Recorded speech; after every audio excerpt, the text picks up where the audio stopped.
नमस्कार, India news देख रहे हैं आप और मैं हूं आपके साथ सचिन दुबे। खबरों की शुरुआत करेंगे फटाफट अंदाज में। उत्तर प्रदेश के धर्म नगरी वाराणसी के श्रृंगार गौरी मामले में ज्ञानव्यापी मस्जिद का सर्वे जारी है। सर्वे के लिए एडवोकेट कमिश्नर, उनके सहायक वादी और प्रतिवादी के साथ ही दोनों पक्षों के वकील भी ज्ञानव्यापी मस्जिद परिसर में मौजूद हैं। सर्वे के लिए मस्जिद परिसर में दाखिल हुए सभी लोगों के मोबाइल फोन जमा करा लिए गए हैं। वही कड़ी सुरक्षा के बीच एडवोकेट कमिश्नर और अन्य लोग सर्वे के लिए ज्ञानव्यापी मस्जिद पहुंचे हैं। मुस्लिम पक्ष के वकील भी ज्ञानव्यापी मस्जिद पहुंच गए हैं। मस्जिद के सर्वे के दौरान किसी तरह की कोई बाधा ना आए, इसे लेकर प्रशासन पूरी तरह से ही सतर्क है।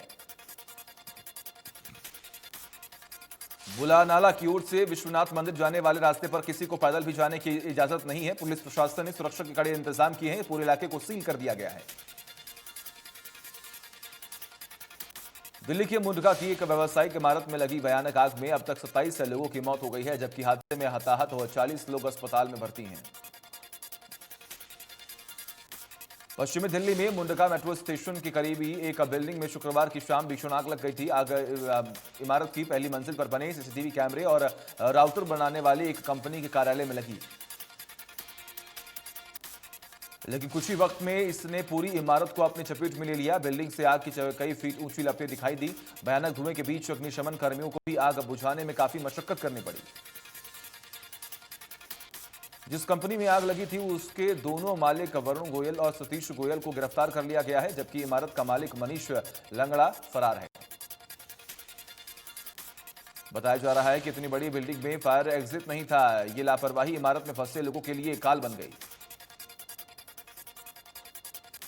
आग में जान गंवाने वालों के परिजनों को प्रधानमंत्री राष्ट्रीय राहत कोष की ओर से 2-2 लाख रुपए की मदद दी जाएगी, जबकि घायलों को 50,000 रुपए दिए जाएंगे। इस घटना पर पीएम नरेंद्र मोदी ने दुख व्यक्त किया। पीएम ने ट्वीट में लिखा, दिल्ली में भीषण आग के कारण लोगों की मौत में बेहद दुखी हूं मैं और घायलों के जल्द स्वस्थ होने की कामना करता हूं। राष्ट्रपति रामनाथ कोविंद ने दिल्ली में मुंडका मेट्रो स्टेशन के पास इमारत में लगी आग की घटना पर शोक व्यक्त किया। दिल्ली के मुंडका में आग लगने की वह घटना बहुत दुखद है। प्रशासन राहत और बचाव कार्य में जुटा है। लोगों को वहां से निकालना और घायलों को तुरंत उपचार देना हमारी प्राथमिकता है।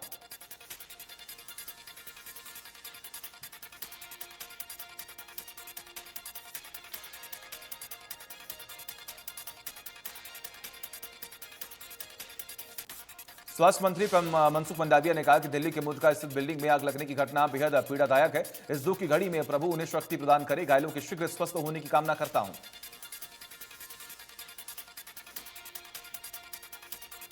दिल्ली के मुख्यमंत्री अरविंद केजरीवाल ने ट्वीट कर दुख जताया। उन्होंने ट्वीट में लिखा, इस दुखद घटना के बारे में जानकर स्तब्ध हूं और आहत हूं। भगवान सबका भला करे।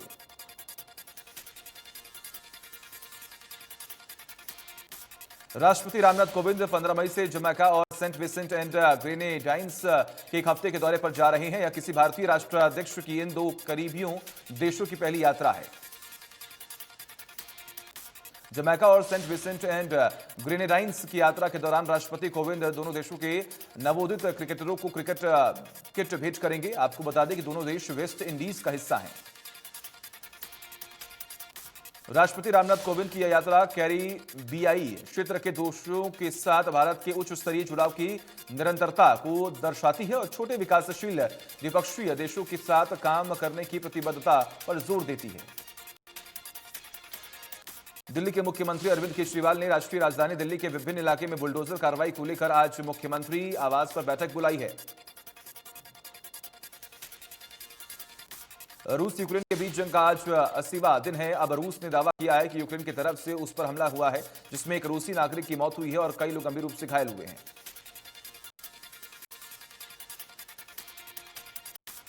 आरसीबी और पंजाब किंग्स के बीच 13 मई को सीजन का 60वां मैच खेला गया, जिसमें पंजाब ने 54 रन से जीत हासिल की है।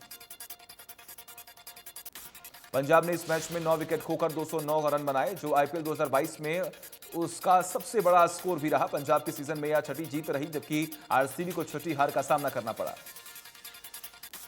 वह विराट कोहली का आईपीएल में मौजूदा सीजन में निराशाजनक प्रदर्शन जारी है। पंजाब किंग्स के खिलाफ मुकाबले में विराट कोहली 20 रन बनाकर आउट हो गए। आईपीएल 2022 में विराट कोहली ने अब तक 13 मुकाबलों में 19.67 की एवरेज से 236 रन ही बनाए हैं। इस दौरान उनका स्ट्राइक रेट 113.46 और बेस्ट स्कोर 58 रन रहा है। कोहली ने आईपीएल के मौजूदा सीजन में अब तक 22 चौके और 5 छक्के उड़ाए हैं। निराशाजनक बात यह है कि कोहली आईपीएल 2022 में अब तक 3 बार गोल्डन डक का शिकार हो चुके हैं। आईपीएल का 61वां मुकाबला आज कोलकाता नाइट राइडर्स और सनराइजर्स हैदराबाद के बीच Maharashtra cricket association stadium Pune में रात 7:30 बजे खेला जाएगा।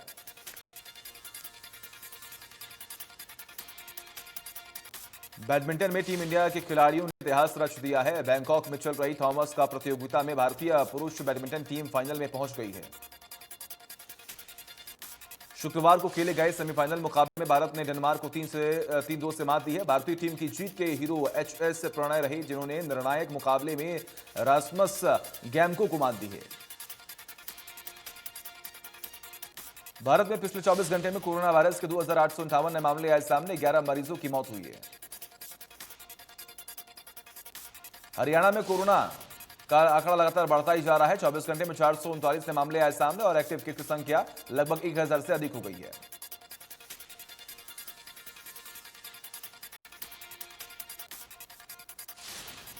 गुरुग्राम में कोरोना के सबसे अधिक 330 नए मामले आए सामने। 360 मरीजों ने कोरोना को दी है मात। फरीदाबाद में कोरोना के 65 नए मामले आए सामने और 69 मरीजों ने कोरोना को दी है मात।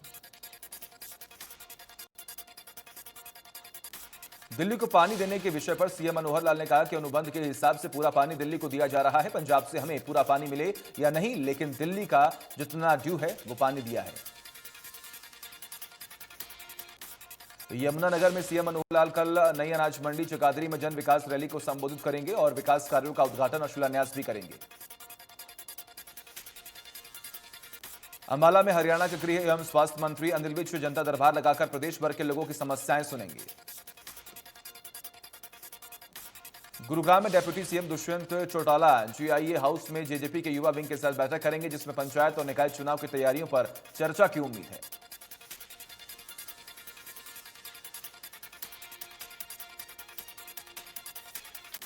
रतिया में सीडीपीओ कार्यालय में राज्य मंत्री कमलेश पांडा ने औचक निरीक्षण किया और इस दौरान लापरवाही के आरोप में 6 से ज्यादा कर्मचारियों को सस्पेंड भी किया गया। राज्य मंत्री कमलेश डांडा जिला राशन और फोर्टिफाइड दूध वितरण में लापरवाही के मामले पर जिलावार परियोजना अधिकारी पर भी कार्रवाई के निर्देश दिए। आम आदमी पार्टी के नेता अशोक तंवर ने बीजेपी और कांग्रेस दावा किया है कि पंजाब से भी ज्यादा हरियाणा में आम आदमी पार्टी को जनमत मिलेगा।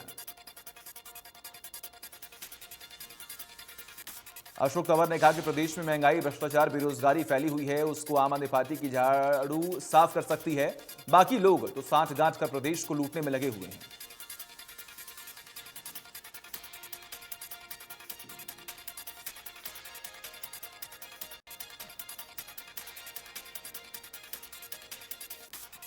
नगर निकाय मंत्री कमल गुप्ता अंबाला दौरे पर पहुंचे, जहां पर उन्होंने नगर निगम अधिकारियों की मीटिंग ली है। वहीं अंबाला में अधूरे पड़े 4 बड़े प्रोजेक्टों का भी निरीक्षण किया गया। इस मौके पर मंत्री कमल गुप्ता ने निगम अधिकारियों को साफ सीट, सेफ सिटी और मार्किंग के नारों को अपनाने के लिए निर्देश दिया। अंबाला के कई गांवों द्वारा नगर निगम के दायरे से बाहर करने की मांग करने पर कमल गुप्ता ने कहा कि हमारी सरकार जिद्दी सरकार नहीं है। अगर ऐसी कोई मांग आती है तो उस पर जरूर विचार किया जाएगा। एनडीसी को लेकर आ रही समस्या के सवाल पर कमल गुप्ता ने कहा कि जब भी कोई नया सिस्टम लागू किया जाता है तो कुछ समय समस्याएं आना स्वाभाविक है। जनता को हो रही दिक्कत को जल्द दूर किया जाएगा। केंद्रीय ऊर्जा एवं भारी उद्योग राज्य मंत्री कृष्णपाल गुर्जर शुक्रवार को भारतीय राष्ट्रीय राजमार्ग प्राधिकरण के अधिकारियों के साथ मथुरा रोड का बदरपुर बॉर्डर से उत्तर प्रदेश के कोसी बॉर्डर तक दौरा किया। इस दौरान कृष्णपाल गुर्जर ने कहा कि Delhi Mathura national highway number 19 पर बदरपुर बॉर्डर से लेकर करमन बॉर्डर तक ऊपरगामी पुलों का निर्माण किया गया है। ग्रामीणों को परेशानी को ध्यान में रखते हुए कहा कि अधिकारियों के साथ निरीक्षण किया गया है और हाईवे पर ओवरब्रिज, फुटओवर ब्रिज, अंडरब्रिज अथवा कुछ अन्य निर्माण कार्य करवाने की आवश्यकता है।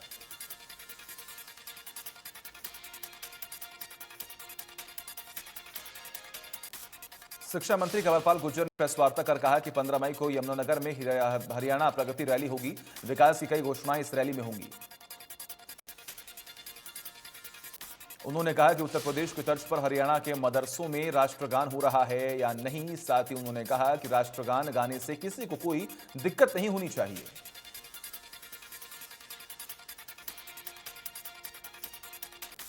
सरस्वती नदी के अस्तित्व को बचाने के लिए किए जा रहे प्रयासों में तेजी देखने को मिली है। सरस्वती नदी के किनारे श्रद्धालु पैदल यात्रा कर सकें, इसलिए सरस्वती नदी के किनारों पर सफाई अभियान शुरू किया जा रहा है।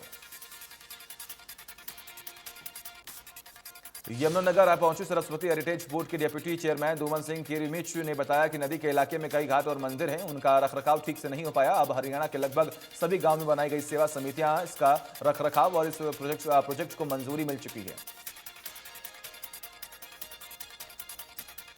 फरीदाबाद नगर निगम इलाके में टूटी सड़कों का पैच वर्क के नाम पर कोई जेई द्वारा रिश्वत मांगने का मामला सामने आया। आरोपी जेई की सीएम विंडो और नगर निगम कमिश्नर को लिखित शिकायत भी दी गई है। आरोपी जेई अपने ऊपर लगे आरोप को निराधार बता रहा है। वही निगम के आला अधिकारी इस मामले की जांच करवाने की बात कह रहे हैं। सिरसा के शहीद भगत सिंह स्टेडियम में खेलो इंडिया यूथ गेम्स के तहत मशाल पहुंची। मशाल का स्वागत डीसी ने किया। डीसी ने कार्यक्रम के बाद मशाल को हरी झंडी दिखाकर जिला हिसार के लिए रवाना किया। इस मौके पर राहगिरी कार्यक्रम का भी आयोजन किया गया। फरीदाबाद जिले की बहुत जल्द 150 नीले रंग की सिटी बस मिलने वाली है। सरकार ने इसकी मंजूरी दे दी है और कभी भी यह बसें फरीदाबाद पहुंच जाएंगी। Faridabad metropolitan development authority in बसों का संचालन करेगी और 150 बसें शामिल होने के बाद फरीदाबाद में परिवहन की समस्या नजर नहीं आएगी। सुहाना गांव दमदमा में अनशन पर बैठे छात्र छात्राओं की हालत लगातार बिगड़ती जा रही है, लेकिन अनशन के 13 दिन भी छात्र मजबूती से अनशन पर डटे हुए हैं। छात्रों में प्रशासन और सरकार के प्रति भारी रोष है। ग्रामीणों का कहना है कि अगर सरकार और प्रशासन जिनकी बात नहीं सुनता है तो अब यह आंदोलन एक बड़ा रूप लेगा। 4 लेन पर हंसपुर रोड पर कट बंद करने पर लोगों में रोष बढ़ गया है। लोगों ने कहा कि कट बंद करना है तो पहले यहां अंडरपास बनाना होगा। रेवाड़ी के सर्कुलर रोड पर 45 लाख की लागत से बने डंपिंग स्टेशन का उद्घाटन नगर परिषद की चेयरपर्सन पूनम यादव ने रिबन काट कर किया। इस दौरान उन्होंने कहा कि पहले यहां खुले में कचरा डाला जाता था और आसपास के लोग यहां फैल रही गंदगी से परेशान थे, लेकिन अब यह कचरा इसी डंपिंग स्टेशन में ही सीमित रहेगा। बहादुरगढ़ के पटेल नगर में टेंडर लगने के बावजूद गलियों का निर्माण नहीं हो रहा। इससे परेशान लोग कई बार प्रशासनिक अधिकारियों के कार्यालयों के चक्कर का लगा चुके हैं। इसके लिए एसडीएम भूपेंद्र सिंह की अगुवाई में एक टीम ने गलियों का फिजिकल सर्वे किया है। मौके का मुआयना करने के बाद एसडीएम ने लोगों को आश्वासन दिया कि जल्द ही उनकी गलियां नई बनाई जाएं। भिवानी नगर परिषद के कर्मचारियों ने पिछले 2 महीने से तनख्वाह न मिलने के विरोध में नगर परिषद कर्मचारियों ने अनोखा प्रदर्शन किया। कर्मचारियों ने शहर से कूड़ा तो उठाया, लेकिन बाद में उसे नगर परिषद कार्यालय में ही फेंक दिया। उनका कहना था कि अधिकारियों की लापरवाही के कारण उन्हें 2 महीने से वेतन नहीं दिया जा रहा है। उन्होंने कहा कि यह महीने बच्चों के स्कूलों के दाखिले का समय होता है। बिना तनख्वाह के वे कैसे अपने बच्चों के दाखिले करवा पाएंगे। तनख्वाह न मिलने की वजह से घर जा रहा सारा जो बजट है वो बिगड़ जा रहा है।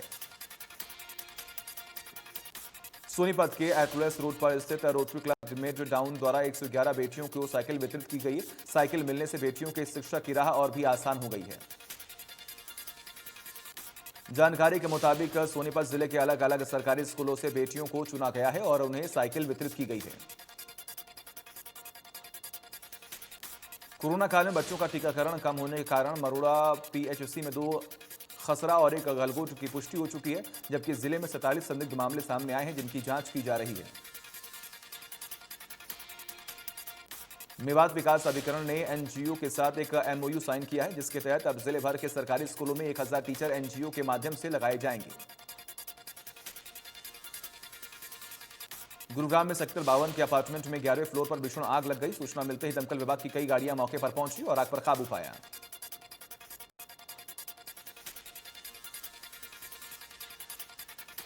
कुरुक्षेत्र के पिहोवा उपमंडल में अतिक्रमण हटाओ अभियान के तहत नगर पालिका ने कुरुक्षेत्र रोड पर बड़ी कार्रवाई की है। पालिका ने आधा एकड़ से अधिक करोड़ों रुपए की भूमि से कब्जाधारियों का सामान जब्त किया। करनाल के कस्बा असंध क्षेत्र में बिजली विभाग द्वारा लगाए जा रहे हाई टेंशन टावर को लेकर पिछले कई दिन से विवाद चल रहा है। क्षेत्र के किसान हाई टेंशन द्वारा टावर लगाने का विरोध कर रहे हैं। किसानों की मांग है कि टावर लगने से उनके खेत में फसल की पैदावार सही तरीके से नहीं की जा सकेगी और उन्हें भारी आर्थिक नुकसान उठाना पड़ेगा और उनकी जमीन की कीमत भी काफी हद तक गिर जाएगी। सोनीपत एसटीएफ ने गैंगस्टर इनामी बदमाश दलजीत उर्फ जीता को गिरफ्तार करने में बड़ी कामयाबी हासिल की है। तो पानीपत सीआईए ने 2 गैंगस्टर को प्रोटेक्शन वारंट पर पानीपत लेकर आई है। इस पूरे मामले में एएसपी विजय सिंह ने बताया कि दलजीत उर्फ जीता पर 302, 307 और अन्य 8 मुकदमे दर्ज हैं। उन्होंने बताया कि रिमांड के दौरान आरोपी से गाड़ी और असला बरामद किया गया है। गुरुग्राम पुलिस ने लॉरेंस बिश्नोई के 2 कुख्यात गुर्गों को गिरफ्तार करने में कामयाबी हासिल की है। पुलिस ने दोनों ही बदमाशों को अवैध हथियारों के साथ गिरफ्तार किया है। जसप्रीत और रॉबिन नाम के ये दोनों ही आरोपी लॉरेंस बिश्नोई गैंग के लिए काम करते हैं। ये दोनों गुरुग्राम समेत दिल्ली एनसीआर में कई बड़ी वारदातों को अंजाम दे चुके हैं। कैथल में चोरों के हौसले इतने बुलंद हो गए हैं कि चोरों ने जिला सचिवालय को ही अपना निशाना बना लिया है। चोरों ने अग्नि सुरक्षा के लिए लगाए गए अग्निशमन उपकरण ही चुरा लिए गए हैं। हरियाणा के विवादित आईजी हेमंत कलसन ने पिंजौर में एक विकलांग के साथ मारपीट की है, जिसके बाद सरकार ने हेमंत कलसन को सस्पेंड कर दिया है। कलसन ने विकलांग की दुकान में घुसकर पहले तो उसे धमकाया, उसके सामान को गिराया और फिर तोड़फोड़ की। नारनौल पुलिस और सीआईए स्टाफ को उस समय भारी सफलता मिली जब 4 लोगों को अटेली के नजदीक से गिरफ्तार कर उनसे 10 हथियार, जिनमें 2 पिस्टल और 8 देशी कट्टे बरामद किए। पूछताछ के दौरान पता चला कि सभी आरोपियों पर पहले ही अनेक आपराधिक मुकदमे दर्ज हैं और 8 मई को नारनौल रेवाड़ी के बीच काठूवास टोल पर हुई फायरिंग और तोड़फोड़ में भी इन्हीं लोगों का हाथ था। पुराना उपमंडल में दहेज को लेकर एक महिला की हत्या किए जाने का मामला आया सामने। पुलिस ने मृतक के पिता की शिकायत पर 4 लोगों के खिलाफ दहेज हत्या का मामला दर्ज कर जांच में जुटी हुई है। बस्ताड़ा टोल प्लाजा पर पकड़े गए संदिग्ध आतंकवादियों से बरामद गाड़ी की जांच करने पर 2 आरसी मिली थी, जिससे जांच टीम ने फर्जी पाया है। इसी के आधार पर 10 मई को मधुबन में एक केस दर्ज किया गया है। केस में अंबाला के एक मधुपुर साहा के नितिन शर्मा को नामजद किया गया है। पुलिस टीम को मामले में महत्वपूर्ण लीड मिला है। जल्द ही आरोपी नितिन शर्मा को गिरफ्तार कर लिया जाएगा। पंजाब में आतंकवादी वारदातों के बाद जींद पुलिस हाई अलर्ट पर है। इसके तहत जींद में कई दशक बाद पुलिस आतंकवाद विरोधी सेल को सक्रिय किया गया है। जींद जिले की कई किलोमीटर लंबी सीमा पंजाब के साथ लगती है। नरवाना उपमंडल के दर्जन भर से ज्यादा गांव की पंजाब की सीमा के साथ सटे हुए हैं, जिसके चलते सुरक्षा व्यवस्था चाक चौबंद किए गए हैं। हरियाणा नारकोटिक्स कंट्रोल ब्यूरो की टीम ने फरीदाबाद के जीवन नगर गौंची इलाके में घर में बनी दुकान पर छापा मारकर भारी मात्रा में नशीली दवाइयां बरामद की हैं। छापेमारी में फरीदाबाद ड्रग कंट्रोल ब्यूरो की टीम भी शामिल रही। बताया जा रहा है कि नशीली दवाइयां एक महिला द्वारा बेची जा रही थी, जिसका पति पहले से ही नशे का कारोबार करने के लिए आरोप में जेल में बंद है। फरीदाबाद में नशे के आदी युवक ने अपने बुजुर्ग मां बाप की कैंची मारकर हत्या कर दी। आरोपी पहले भी कई बार मां बाप के साथ झगड़ा कर चुका है। पुलिस ने जांच शुरू की है। बहादुरगढ़ में लिव इन रिलेशनशिप टूटने से नाराज एक प्रेमी ने अपनी प्रेमिका पर बर्फ तोड़ने वाली सुई से ताबड़तोड़ हमला कर दिया। चरखी दादरी के चंपापुरी क्षेत्र निवासी बीएसएफ जवान सह भगवान 13 मार्च को 1 महीने की छुट्टी पर घर आया था। 22 मार्च को अंबाला कैंट में ऑफिस के काम में निकला था और घर नहीं लौटा।